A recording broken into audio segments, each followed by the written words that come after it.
Hey, what's up, YouTube? I'm sitting here changing the drum heads on my big Thomas set.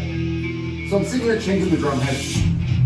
I have Aquarian Response 2s on here. They've been on here a while. And I put them on here because that's what Chris Adler uses. I put these on 10 years ago. It's time to switch back.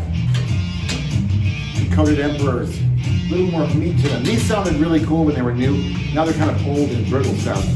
So I was sitting here doing this, changing drum heads, and I got a message, a video message via Facebook Messenger from Meta, from my good friend Colin Campbell up in the Great White North, Canada, Toronto area. He lives in a town with an unpronounceable name.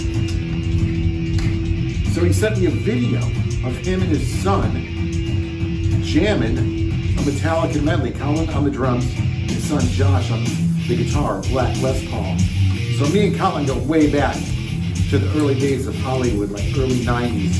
We both worked at a rock and roll t-shirt shop on Hollywood Boulevard called the Rock Center. It was the center of rock, and the address was, I think, like 6660 Hollywood Boulevard.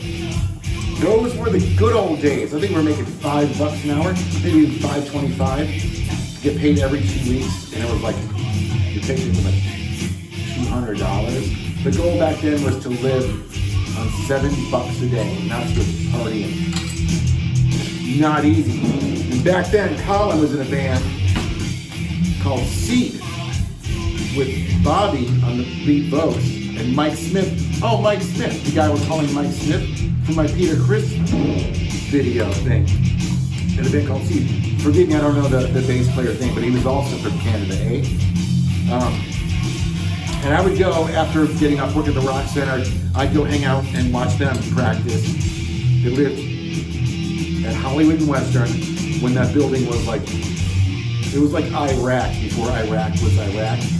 And I know Colin lived there. And Colin lived in, I think, a coffin or a pine box, so the rats would eat him at night. True Hollywood stories. And Seed was cool. Seed was like a alternative band. Think Pearl Jam, but better, more Mother Love Bone, more earnest than stupid Pearl Jam. Colin's a really cool drummer, really cool dude. And it's hard, you know, sometimes being friends with the drummer, because it's always like, well, who's better, you or me? We're both different. So it comes down to who's cooler, you or me. I think Colin edged me out there. Here's why. One time, it was like Christmas time, and I was gonna fly home to Connecticut, visit the family and friends for the holidays. Colin was flying back up to Canada, eh? And he was gonna stay at my house, and then, because I have a car, we're gonna go to LAX the next morning. And he'd get on his plane, I get on mine. So he came over to my house, we're hanging out, and we're drinking Carlsberg Elephant beers, which are like European malt liquor. So we're sitting there hanging out, partying, and then Colin gets a call from a chick, and he splits. And I'm like, all right, so we're leaving at whatever time tomorrow. Yeah, cool, man. And so I don't know. So then I finished up the night by myself.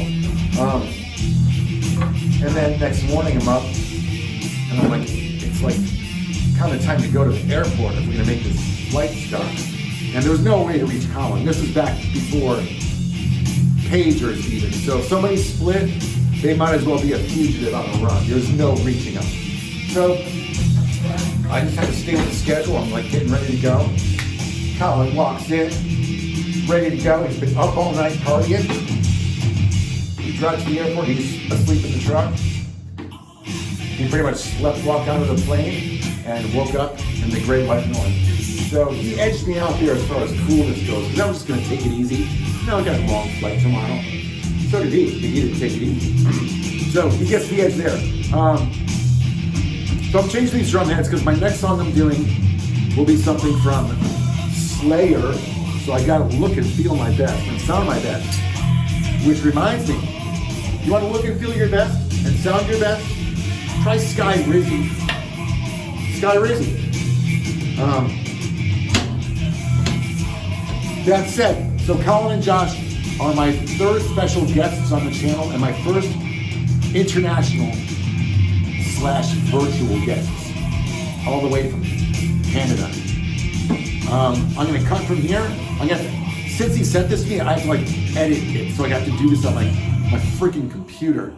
Ready? Cut.